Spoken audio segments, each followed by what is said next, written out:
دنیا کا ہر وہ شخص جس کے پاس اپنا کمپیوٹر ہے یا پھر اس نے کسی اور کا کمپیوٹر استعمال کیا ہے وہ مائکروسافٹ کے بارے میں ضرور جانتا ہے۔ انفیکٹ دنیا بھر میں اسٹوڈنٹس، ورکرز، پروفیشنلز مائکروسافٹ کے بنائے گئے کئی پروڈکٹس کے بنا اپنی زندگی کو ادھورا سمجھتے ہیں۔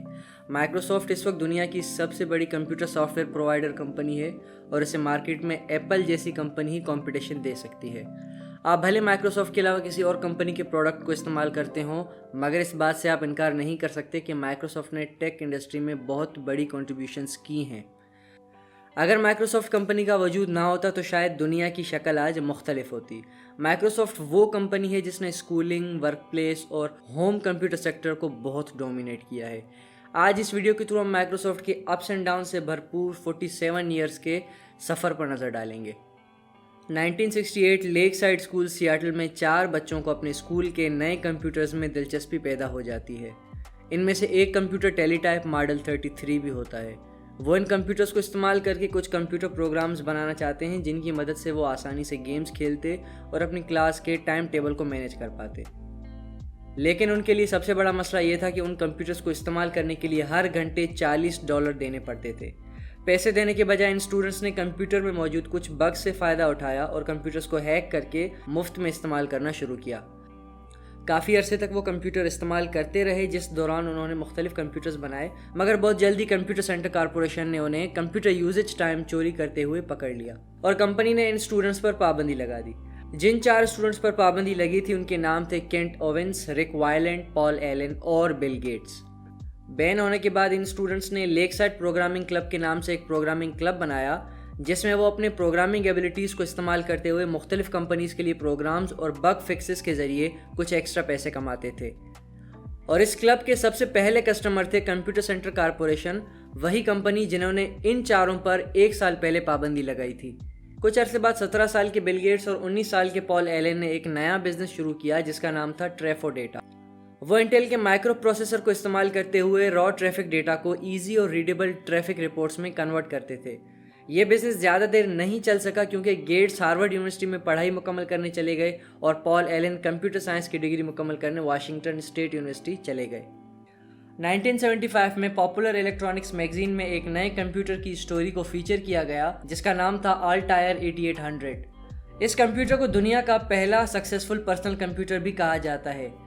جب بل گیٹس اور پال ایلن کی نظر پاپولر الیکٹرانکس کے اس ایشو پر پڑی تو دونوں نے فون پر اس کمپیوٹر کے لیے ایک پروگرامنگ انٹرپریٹر بنانے کا فیصلہ کیا۔ دونوں نے آلٹائر کے انوینٹر MITS سے بات کر کے یہ یقین دلایا کہ انہوں نے اس کمپیوٹر کے لیے ایک انٹرپریٹر بنا لیا ہے، حالانکہ انہوں نے ابھی تک صرف ایک دوسرے سے ڈسکشن ہی کی تھی۔ MITS نے اس انٹرپریٹر میں کافی دلچسپی ظاہر کی جس کے بعد بل گیٹس اور پال ایلن نے اس انٹرپریٹر پر کام شروع کر دیا۔ جس وقت بل اور پال MITS کو پریزنٹیشن دینے جا رہے تھے اس وقت تک پروگرام کا بوٹ اپ سسٹم بھی تیار نہیں تھا، لہٰذا دونوں نے پروگرام کا بچا ہوا کام راستے میں مکمل کیا۔ MITS کو پروگرام کی پریزنٹیشن دیتے وقت انہوں نے اپنا پہلا فل ٹیسٹ رن کیا جو بالکل پرفیکٹ رہا اور MITS نے ان کا سافٹ ویئر آلٹائر بیسک کے نام سے بیچنے کا فیصلہ کیا۔ ان دونوں کالج اسٹوڈنٹس کو شاید اس بات کا اندازہ نہیں تھا کہ ان کا بنایا گیا یہ پروگرام ان کی company micro computer soft where یعنی مائکروسافٹ کی پہلی پروڈکٹ ہوگا۔ اگلے کچھ سالوں میں آلٹائر بیسک کی کامیابی نے مائکروسافٹ کو $multi million کمپنی بنا دیا۔ 1980 میں مائکروسافٹ کا ریونیو جب 30 ملین تھا انہوں نے جاپان میں اپنا پہلا انٹرنیشنل آفس بنانے کا فیصلہ کیا۔ 1 سال بعد بل اور پال ایلن نے کمپیوٹر انڈسٹری کے سب سے بڑے کھلاڑی IBM سے مذاکرات شروع کر دیے تاکہ وہ اپنے آنے والے پرسنل کمپیوٹر میں مائکروسافٹ کے آپریٹنگ سسٹم کو اپنے مین OS کے طور پر استعمال کریں۔ دونوں کمپنیز اس بات پر ایگری ہو گئی، مگر ایک مشکل یہ تھی کہ اس بار بھی پہلے کی طرح گیٹس اور پال کے پاس ڈیل کرنے سے پہلے کوئی آپریٹنگ سسٹم نہیں تھا، تو انہوں نے ایک local computer company Seattle computer product سے $75,000 میں ایک آپریٹنگ سسٹم خریدا اور رائلٹی کے طور پہ کچھ اور پیسے دینے کا بھی وعدہ کیا۔ مائکروسافٹ کے خریدے گئے آپریٹنگ سسٹم کا نام 86 DOS تھا جسے جلد ہی مائکروسافٹ نے MS DOS میں تبدیل کر دیا۔ 1 سال بعد IBM نے اپنا پہلا پرسنل کمپیوٹر لانچ کیا جو بہت زیادہ سکسیسفل رہا۔ اب کیونکہ اس کمپیوٹر میں MS DOS کا استعمال کیا گیا تھا اس لیے مائکروسافٹ کو پوری دنیا میں ایک ڈومیننٹ آپریٹنگ سسٹم کی حیثیت مل گئی۔ مائکروسافٹ نے اپنے آپریٹنگ سسٹم کا نہ صرف IBM بلکہ 70 دیگر کمپیوٹر کمپنیز کو بھی لائسنس دیا تھا جس میں کمپیکٹ کمپیوٹرز بھی شامل تھا۔ اس وقت صرف ایپل واحد ایسی کمپنی تھی جو مائکروسافٹ کا سافٹ ویئر استعمال نہیں کر رہی تھی۔ ایم ایس ڈوس کی ڈومینیشن کی وجہ سے مائکروسافٹ کا ریونیو اور ویلیویشن بڑھتے جا رہے تھے، مگر 1983 میں جب ایم ایس ڈوز نے 1 ملین انسٹالیشنز کا نمبر کراس کیا، اسی وقت پال ایلن نے اپنی بیماری کی وجہ سے کمپنی کو الوداع کہہ دیا۔ اسی دوران مائکروسافٹ مختلف پروگرامز پر کام کر رہی تھی، جن میں ایک ورڈ پروسیسنگ پروگرام ورڈ، ایک اسپریڈ شیٹ پروگرام ایکسل اور ایک گرافیکل یوزر انٹرفیس ونڈوز شامل تھے۔ 1983 تک صرف ایپل ہی وہ واحد کمپنی تھی جس کے پاس گرافیکل یوزر انٹرفیس تھا، لہٰذا مارکیٹ میں کمپیٹ کرنے کے لیے مائکروسافٹ نے 2 سال بعد ونڈوز 1.0 ریلیز کیا، مگر ونڈوز 1.0 میں کم فیچر کی وجہ سے اسے زیادہ پاپولیرٹی نہیں مل سکی۔ 13 مارچ 1986 کو مائکروسافٹ نے IPO کے ذریعے اپنی کمپنی کو پبلک کیا، جہاں کمپنی کو $350 ملین کی ویلیویشن ملی، جس کی وجہ سے بل گیٹس کی نیٹ ورتھ 150 ملین سے بھی زیادہ ہو گئی اور مائکروسافٹ کے کئی امپلائیز ملینئر بن گئے۔ اب کیونکہ مائکروسافٹ کے پاس انڈیویجول پروڈکٹس کی تعداد بڑھ گئی تھی، تو مائکروسافٹ نے اپنے تمام پروڈکٹس کو ایک پیکیج مائکروسافٹ ورکس کے نام سے ریلیز کیا، جسے آج ہم مائکروسافٹ آفس کے نام سے جانتے ہیں۔ آفس مائکروسافٹ کی واحد کراس پلیٹ فارم پروڈکٹ تھی جو دیگر آپریٹنگ سسٹم پر بھی استعمال کی جا سکتی تھی۔ مائکروسافٹ کے انڈیویجول پروڈکٹس کی سکسیس کے ساتھ ساتھ مائکروسافٹ ایز اے ہول بھی سکسیس حاصل کر رہی تھی، جس وجہ سے بل گیٹس 32 سال کی عمر میں دنیا کے سب سے ینگسٹ بلینئر بن گئے۔ آنے والے سالوں میں مائکروسافٹ اپنی پروڈکٹ لائن کو بھی بڑھاتی رہی اور ساتھ ساتھ ونڈوز کے نئے ورژنز بھی ریلیز کرتی رہی۔ 1995 میں مائکروسافٹ نے ونڈوز 95 کو ریلیز کیا، جسے اس وقت دنیا کی سب سے ریولوشنری سافٹ ویئر پروڈکٹ کے طور پر دیکھا گیا اور کئی لوگ اسے ماڈرن آپریٹنگ سسٹم کی ابتدا کے طور پر بھی دیکھتے ہیں۔ ونڈوز 95 کی اس کامیابی کے پیچھے مائکروسافٹ کی ایڈورٹائزمنٹ کیمپین کا بھی بہت بڑا رول تھا۔ اس کیمپین پر مائکروسافٹ نے $300 ملین خرچ کیے تھے، جو کمپیوٹر ہسٹری کی سب سے بڑی ایڈورٹائزمنٹ کیمپین ہے۔ اس کیمپین میں مائکروسافٹ نے نیو یارک ٹائمز کی 1.5 ملین کاپیز خرید کر فری میں پبلک کو دیں۔ امپائر اسٹیٹ بلڈنگ کو ونڈوز کے رنگوں میں بدلنے کے لیے پیسے خرچ کیے گئے، جبکہ انٹرنیشنل ہٹ سٹ کام فرینڈز کے اداکار میتھیو پیری اور جینیفر اینسٹن کے ساتھ مل کر 30 منٹ کا ایک سٹ کام بنایا گیا، جس میں ونڈوز 95 کو پرائمری پلاٹ پوائنٹ کے طور پر استعمال کیا گیا۔ اس ساری مارکیٹنگ کی کامیابی کے بعد مائکروسافٹ نے ونڈوز 95 کی 4 دن میں 1 ملین کاپیز سیل کی، جبکہ کچھ مہینے بعد کمپنی کی ویلیویشن دگنی ہو گئی۔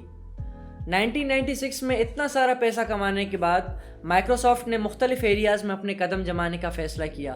مثال کے طور پر 1996 میں مائکروسافٹ نے ایک براڈ کاسٹنگ چینل شروع کیا جس کا نام MSNBC تھا۔ اس کے علاوہ مائکروسافٹ نے انٹرنیٹ ایکسپلورر کے نام سے انٹرنیٹ براؤزر بنایا اور ڈریم ورکس کے نام سے ایک نئے اسٹارٹ اپ میں مائکروسافٹ نے $500 ملین انویسٹ کیے۔ ایک طرف مائکروسافٹ مختلف ایکوزیشنز کے ذریعے خود کو ایکسپینڈ کر رہا تھا، تو دوسری طرف مائکروسافٹ کا سافٹ ویئر بزنس بھی چمک رہا تھا۔ 1996 سے 1998 تک مائکروسافٹ کی ویلیویشن 4 گنا بڑھ کر $261 بلین تک پہنچ گئی اور بل گیٹس دنیا کے امیر ترین شخص بن گئے، مگر مائکروسافٹ کو اس سب کی ایک قیمت چکانی پڑی۔ اب کیونکہ مائکروسافٹ اپنے آپریٹنگ سسٹم میں بلٹ ان انٹرنیٹ براؤزر بھی پرووائڈ کر رہا تھا، جس کے ساتھ ساتھ مائکروسافٹ کمپیوٹر کمپنیز پر یہ دباؤ بھی بنا رہا تھا کہ وہ انٹرنیٹ ایکسپلورر کو ڈیفالٹ براؤزر کے طور پر استعمال کریں۔ مائکروسافٹ کی اس مونوپولی کو کاؤنٹر کرنے کے لیے US گورنمنٹ نے مائکروسافٹ پر مقدمہ کیا اور بل گیٹس کو عدالت میں پیش ہونا پڑا۔ مقدمہ ختم کرنے کے لیے مائکروسافٹ نے اپنے ونڈوز آپریٹنگ سسٹم میں تھرڈ پارٹی براؤزر انسٹالیشن کی شرط کو مان لیا اور بل گیٹس نے CEO کے طور پر استعفیٰ دے دیا، جس کے بعد اسٹیو بالمر کو مائکروسافٹ کا نیا CEO بنایا گیا۔ اسٹیو بالمر اور بل گیٹس، جو اب چیف سافٹ ویئر آرکیٹیکٹ تھے، دونوں کی لیڈرشپ میں مائکروسافٹ نے x box, Windows XP، .NET frame work اور اپنی پروگرامنگ لینگویج C# ریلیز کیے۔ اس پوائنٹ پر مائکروسافٹ تقریباً ہر انڈسٹری میں اپنے قدم جما چکا تھا۔ جو ایک مارکیٹ مائکروسافٹ کی پہنچ سے دور تھی وہ موبائل مارکیٹ تھی۔ آج کے دور میں ہم اینڈرائڈ یا پھر iOS موبائل یوز کرتے ہیں، جو تقریباً 2007 اور 8 سے پہلے تک موجود نہیں تھے، لیکن مائکروسافٹ نے 2003 میں اپنا mobile operating system Windows mobile launch کیا۔ کافی لوگ یہ پریڈکٹ کر رہے تھے کہ کمپیوٹر انڈسٹری کی طرح مائکروسافٹ موبائل انڈسٹری میں بھی ایک بہت بڑا مارکیٹ شیئر حاصل کر لے گا، مگر بل گیٹس اور مائکروسافٹ کو لگتا تھا کہ موبائل ڈیوائسز اتنی تیزی سے ترقی نہیں کریں گی جتنی تیزی سے آج وہ دنیا میں پھیل چکی ہیں۔ ایک اندازے کے مطابق دنیا میں 6 ارب لوگوں کے پاس موبائل ہے، جبکہ صرف 4.5 بلین لوگوں کے پاس ٹوائلٹ کی سہولت موجود ہے۔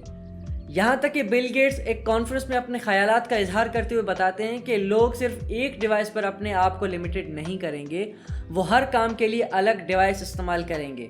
اس کے برعکس ایک اور انسان اسٹیو جابز، جس نے تھنک ڈفرینٹ کا نعرہ لگایا تھا، کچھ سال بعد ڈفرینٹلی سوچتے ہوئے اپنا موبائل آئی فون کے نام سے لانچ کرتے ہیں۔ آئی فون 2007 میں لانچ ہوتا ہے اور تیزی سے پوری دنیا میں پھیلنے لگتا ہے۔ اینڈرائڈ، آئی او ایس، سفاری براؤزر اور گوگل کروم کی بدولت 30 سال کے عرصے میں پہلی مرتبہ مائکروسافٹ کے آپریٹنگ سسٹم اور انٹرنیٹ براؤزر اب دنیا میں موسٹ پاپولر کا درجہ نہیں رکھتے تھے۔ آخر میں مائکروسافٹ نے موبائل انڈسٹری میں قدم رکھا اور اپنا فون ونڈوز فون کے نام سے ریلیز کیا، مگر وہ 3 سال پیچھے تھا۔ اب موبائل مارکیٹ سیچوریٹڈ ہو چکی تھی اور مارکیٹ میں ایک نئے پلیئر کی گنجائش نہیں تھی۔ بل گیٹس اور اسٹیو بالمر نے اپنی غلطی کو تسلیم کیا کہ انہوں نے موبائل مارکیٹ کو اپنے ہاتھوں سے نکلنے دیا۔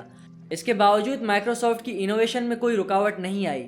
مائکروسافٹ نے اس دوران دوسرے کئی پروڈکٹس لانچ کیے، جن میں Windows Vista, Windows 7، search engine Bing, Xbox 360، Xbox Live, Microsoft Outlook اور مائکروسافٹ آزر شامل ہیں۔ انہوں نے نوکیا اور اسکائپ کمپنیز کو بھی ایکوائر کیا۔ 2013 میں مائکروسافٹ کو دوسری ٹیک کمپنیز جیسے کہ گوگل، ایپل، فیس بک، ایمیزون اور نیٹ فلکس کی نسبت میں کم توجہ مل رہی تھی۔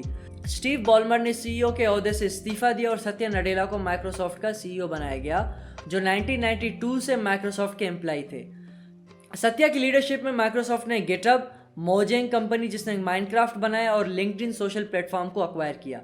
ستیا نڈیلا اسپیشلی کلاؤڈ کمپیوٹنگ پر فوکس تھے۔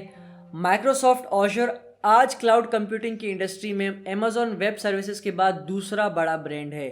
2019 میں آزر اور دوسری پروڈکٹس کی کامیابی کے بعد ایک بار پھر مائکروسافٹ موسٹ ویلیویبل کمپنی کا ٹائٹل اپنے نام کرنے میں کامیاب رہی۔ ان 40 ایئرز میں مائکروسافٹ نے ایک بہت لمبا سفر طے کیا ہے۔ Gaming consoles, operating system, office package, cloud computing services, revolutionary internet browser, اس کے ساتھ ساتھ یو ایس گورنمنٹ کے ساتھ جنگ، ایپل اور دوسری ٹیک کمپنیز کے ساتھ بزنس اور انوویشن وار، دنیا کے ینگسٹ بلینئر اور پھر دنیا کے امیر ترین شخص بل گیٹس، یہ سب مائکروسافٹ کی لیگیسی ہے، جس کی شروعات چند ٹین ایج کے لڑکوں نے ایک پروگرامنگ کلب سے کی تھی۔ آخر میں صرف اتنا ہی کہ میرے چینل کو سپورٹ کرنے کے لیے اس ویڈیو کو لائک کریں اور چینل کو سبسکرائب کریں۔ بہت بہت شکریہ۔